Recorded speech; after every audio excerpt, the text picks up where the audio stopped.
Hello সবাইকে, কেমন আছো সবাই? ইতি তোমার ইন্দিরা আরও একটি ব্লগে সবাইকে অনেক অনেক শুভেচ্ছা জানাই। আশা করি সবাই খুব ভালো আছো, আমিও ভালোই আছি। তাই আবারও নিয়ে চলে এলাম আমার পুরনো দিনের নতুন একটা ব্লগ শেয়ার করতে। তো এটা ছিল 27শে জুন। সকাল সকাল আজকে উঠে পড়েছি, আর উঠেই আমার গোপুসোনা তো ঘুমাচ্ছে, শয়নে রয়েছে। এই দেখো, উঠিয়েও দিয়েছি। আজকে তো তোমাদের সাথে বলেইছিলাম জগন্নাথ দেবের রথযাত্রা, আর তারও সাথে রয়েছে আমার গোপুসোনার 5 বছরের পূর্তি দিবস। তো ওই কারণে আর 27শে জুন আমি এটা পালন করে থাকি প্রত্যেক বছর।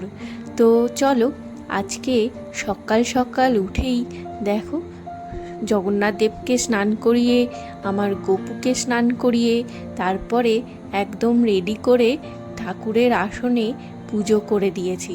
পুরো একদম পুজো, প্রথম সকালের যে পুজোটা রয়েছে সেটা করা হয়ে গেছে। আর এই যে দেখো, আরও কিছু কিছু বাজার করেছিলাম, সেগুলো তোমাদের সাথে শেয়ার করা হয়নি। এই যেমন এলাচ কিনেছিলাম, একটা কেশর কিনেছিলাম, আর দুধ, আর এই বাতাসা। বাকিগুলো তো ডিমার্ট থেকেই নিয়েছি, তোমাদেরকে তো সেটা দেখিয়েওছিলাম। যাই হোক, আজকে ওয়েদারটা একটু মেঘলা রয়েছে, আর এখন তো বৃষ্টি পড়তেই থাকছে। যাই হোক, চলো, সকালবেলায় উঠেই জল এসেছিল, তার সাথে এইগুলো করে রেখেছি, ফল ধুয়ে রেখেছি, চাল ধুয়ে রেখেছি পায়েসের জন্য, আর কিছু কাজু আর কিশমিশও ভিজিয়ে রেখে দিয়েছি যাতে একটু ফুলে ফেঁপে ওঠে। তো এই যে দেখো, আমি যেভাবে পায়েসটা রান্না করছি, এইটা আগেও প্রসেস তোমাদের সাথে শেয়ার করেছিলাম, আর আজকেও গোপালের যেহেতু ভোগ রান্না করছি, তাই ভাবলাম তোমাদের সাথে শেয়ার করি। এই যে দেখো, প্রথমে জলের সাথে চালটা ভাতের মতো সেদ্ধ করে নিয়েছি, একটু এলাচ ফেলে দিয়েছিলাম যাতে স্মেলটা ভালো আসে। তারপর যখন জলটা একদম শুকিয়ে গেছে, তারপরে আমি এখানে দুধের প্যাকেট থেকে দুধটা পুরো ডাইরেক্ট ঢেলে দিলাম, কারণ এতে করে বেশ ভালো একটা থিকনেস আসে, মানে একদম ক্ষীরের মতনই ক্ষীরটা তৈরি হবে। যাই হোক, দেখতেই পাচ্ছ নিশ্চয়ই, বেশ খুব সুন্দর করে একদম ক্ষীর তৈরি হয়ে গেছে। তো এরপরে আমি যে কাজু কিশমিশটা ভিজিয়ে রেখেছিলাম সেগুলো দিয়ে দিলাম, আর গরম দুধের মধ্যে কিছুটা বাতাসা আমি এখানে ভিজিয়ে রাখবো। সেই বাতাসাগুলো আমি দিয়ে দেব পায়েসের মধ্যে। তো আমার মোটামুটি পায়েসটা রেডি হয়ে এসছে, আর এই যে দেখো, ওই গরম দুধের মধ্যে কিছু বাতাসা দিয়ে দিলাম। বাতাসাগুলো এখন পায়েসে দিয়ে ভালো করে নেড়েচেড়ে নিয়ে আরও একটু দুধ দিয়েছিলাম, দিয়ে রেখে দিয়েছিলাম। আমার ভোগও রান্না হয়ে গেছে। এরপর আমি ঠাকুরকে না ফুল চড়াতে ভুলে গেছিলাম, তো ফুলটাও দিয়ে দিলাম। একসাথে এদিক ওদিক করে না আমি একটু গন্ডগোল করে ফেলেছি। যাই হোক, আমার তো সকালের পুজো হয়েই গেছিলো, এখন বেলা 12টা বাজে।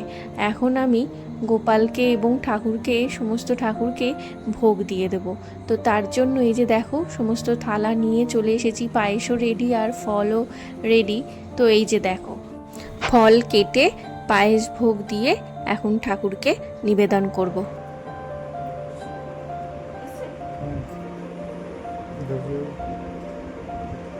আজকে জগন্নাথ দেবের পুজো আর গোপালের 5th বার্থডে, আমাদের অ্যানিভার্সারি, এই জন্য একটু পায়েস বানিয়েছি। আর জগন্নাথ দেবের পুজো আছে, ফলও নিয়েছি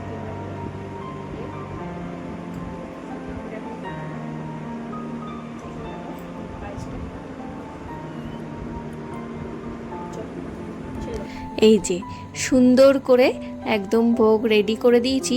তবে পায়েসটা একটু টাইট হয়ে গেছে, মানে বুঝতে পারিনি, তারপরে লাস্টে আমি আবার দুধ দিয়েছিলাম, কিন্তু পায়েসটা খুবই টাইট হয়ে গেছে। ঠিক আছে, কোনো ব্যাপার না, পায়েস তো খুব সুন্দর হয়েছিল। তো এই যে দেখো, পুরো একদম সুন্দর করে ঠাকুরকে, গোপালকে, জগন্নাথ দেবকে সুন্দর করে ভোগ দিয়ে দিয়েছি। আর আমার গোপু সোনা তো, লাড্ডু সোনা, খুব সুন্দর আজকে এনজয় করেছে। মানে এত সুন্দর করে আমি জোগাড় করতে পেরে আমি নিজেও খুব খুশি হয়েছি। অল্পের মধ্যে খুব সুন্দর করে আমার লাড্ডুকে আমি জোগাড় করে দিতে পেরে। যাই হোক, চলো, এই যে দেখো, এখন একটু ধুনো দিয়ে দিলাম। পুজোর মধ্যে একটু ধুনো দিলে বেশ ভালো লাগে। যাই হোক, আমার লাড্ডুকে এখন আমি একটু পায়েস খাইয়ে দিলাম। তো চলো, ওকে পায়েসটা খাইয়ে দিয়ে দুপুরের খাওয়া দাওয়ার আমরা সেরে নেব। তো আজকে তো সেরকম কোনো কিছু আয়োজন করা হয়নি, এই একটু সন্ধেবেলায় একটু বেরোবো। তাও মামুনির শরীরটা সেরকম ভালো নেই, তবুও সায়ন্ত বলল চলো একটু ঘুরে আসি। তো আমরা সবাই মিলে একটু বেরোবো, আর সেরকম কিছুই না। সন্ধে দেওয়া হয়ে গেছে, এখন বেরোই চলো।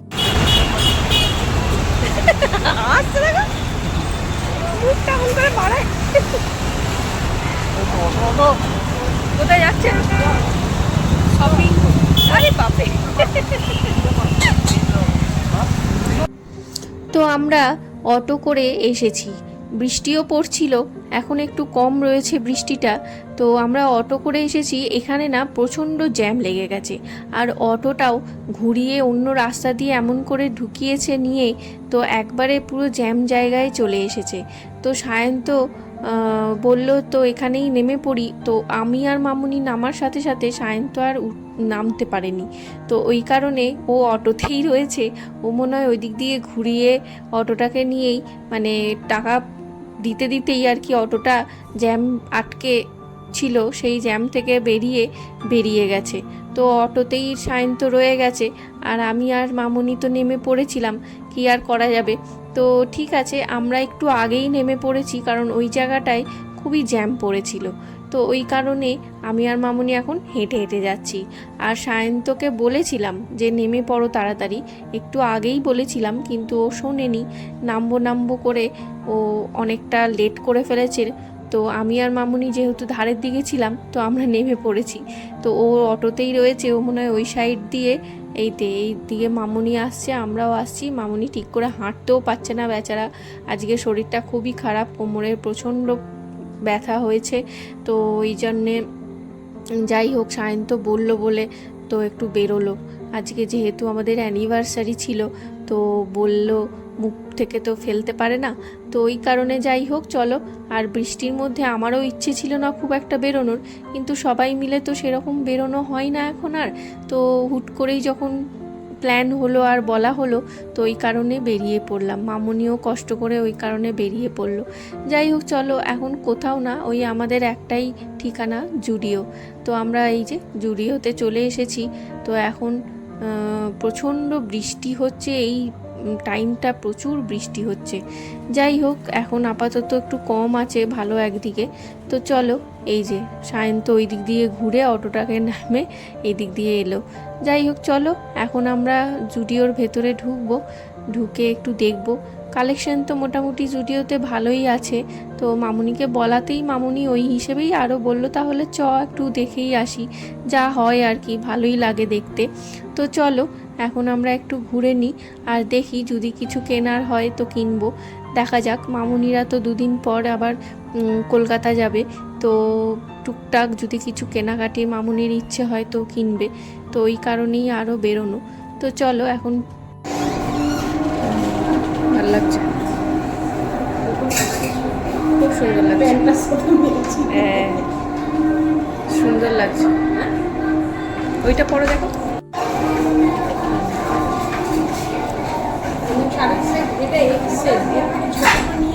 এল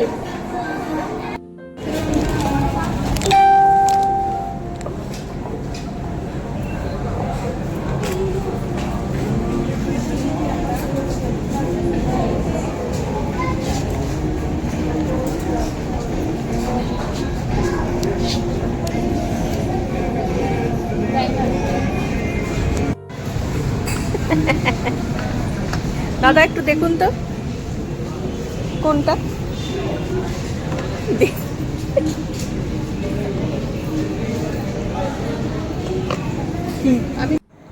কিছুই কিনিনি, মামুনি একটা ওই মেকআপ কিনলো, আর আমি একটা ফাউন্ডেশন পাফ কিনলাম। তো যাই হোক, আর কিছু না। তো তারপরে হেঁটে হেঁটে এই দিক দিয়ে বিজয়পাড় দিয়ে যাবো ভাবলাম। তো ওই দিক দিয়ে যেতে গিয়ে এই যে দেখো, এটা একটা উড়িষ্যার আর কি বিখ্যাত খাজা সমস্ত, তারপর বাঙালি সিঙ্গারা এইসব বিক্রি হচ্ছে, মিষ্টি সমস্ত বিক্রি হচ্ছে। তো আজকে তো জগন্নাথ দেবের পুজো, তো ওই কারণেই আরও মেনলি এখানে সুন্দর করে সাজিয়ে গুছিয়ে একদম আরও সুন্দর করে সমস্ত কিছু বিক্রি হচ্ছে। এখানে রয়েছে বালুশাহী, রয়েছে লবঙ্গ লতিকা, তারপরে আমাদের বিখ্যাত উড়িষ্যার যে খাজা, তো ওই খাজা রয়েছে, তারপরে এই যে দেখো সিঙ্গারা, এগুলো না সমস্তগুলো 10 টাকা করে দাম, আর লবঙ্গ লতিকাটা 30 টাকা। তো মামুনিকে জিজ্ঞাসা করলাম সিঙ্গারাটা কেমন খেতে, 10 টাকা করে সিঙ্গারাগুলো নিয়েছে, বলল খুব ভালো খেতে। যাই হোক, আমি তো খেতে চাইছিলাম না, কারণ বিকেলের পর চা ছাড়া সেরকম কিছু খাওয়া হয়নি। হুট করে যদি সিঙ্গারাটা খাই, যদি অ্যাসিড হয়ে যায় ওই ভয়ে। কিন্তু মামুনি বলল গরম আছে, খেয়ে দেখ। তো আমি একটা নিলাম, মামুনি একটা নিয়েছে, সায়ন তো খাবে না বলল। তো আমি এখন শুধু সিঙ্গারাটা খাচ্ছি, দেখবো খেয়ে কেমন লাগে। তো সত্যি খেয়ে দেখলাম যে খুব ভালো একটা, মানে কি বলবো, আমাদের ওখানকার মতো একদম প্রপার ওই সিঙ্গারা। 10 টাকা দাম নিয়েছে ঠিকই, কিন্তু খুবই ভালো, মানে খুব ভালো। আমাদের এদিককার সিঙ্গারাগুলো একদমই ভালো না, 12 টাকা 15 টাকা করে দাম নেয়, আর মারাঠি মশলাতে ভর্তি, একদম খেতে ভালো লাগে না। বড় সাইজের ঠিকই, কিন্তু খেতে একদমই ভালো লাগে না। তবে এই সিঙ্গারাটা একদম বাঙালি সিঙ্গারা। দোকানটা পুরো জগন্নাথ দেবের ফটো আর পুরো ডেকোরেশনে একদম সুন্দর করে সাজানো, আজকে যেহেতু জগন্নাথ দেবের পুজো। আর মিষ্টিগুলো তো তোমরা দেখলেই, এখানে রসগোল্লা ছিল, আরও লটচমচম ছিল, আর আরও অনেক কিছু। পেঁয়াজ বাছতে গিয়ে দুজনে হাঁপিয়ে গেছে, দেখো কেমন করে বেছে বেছে দিচ্ছে। একবারে ও রাখছে, একবারে ও রাখছে, হাঁপাচ্ছে। আর কি, এরপর বাড়ি ফিরছি। আজকে মতো ঘোরাটা বেশ ভালোই হলো, খুব ভালো ঘুরলাম, আর ভালো হয়েছে একদিকে বৃষ্টিটা পড়েনি। তো যাই হোক, চলো, লাস্টে ফেরার সময় একটু পেঁয়াজ নিয়ে নিয়েছিল মামুনি আর সায়ন্ত মিলে। তারপরে এই যে ফিরেই এখন এই যে পার্সেল ঢুকেছিল আমরা যাওয়ার সময়, তখন পার্সেলটা আনবক্সিং হয়নি, তাই এখন আনবক্সিং করছি, ভাই ভাবলাম তোমাদের সাথে শেয়ার করি। তো খুব সুন্দর একটা আমুল দিস্তা নিয়েছি কাঠের। তো তোমাদের কেমন লাগলো জানিও আজকের ব্লগটা। ভালো লাগলে অবশ্যই লাইক করো। সবাই খুব ভালো থেকো, সুস্থ থেকো, সাবধানে থেকো। আর এই আমুল দিস্তাটা পুরো কাঠের আর খুব সুন্দর কাজ করা, খুব ভালো হয়েছে, মানে থিকনেসটাও খুব সুন্দর, আর খুব সুন্দর একটা কাঠ দিয়ে তৈরি, আর ডিজাইনটা খুবই সুন্দর। এটা আমি অ্যামাজন থেকে পারচেস করেছি, দামটাও খুব কম, প্রায় ওই 250 না 300-র মধ্যে দামটা নিয়েছে। তো চলো, দেখা হবে আবারও নেক্সট কোনো ব্লগ নিয়ে।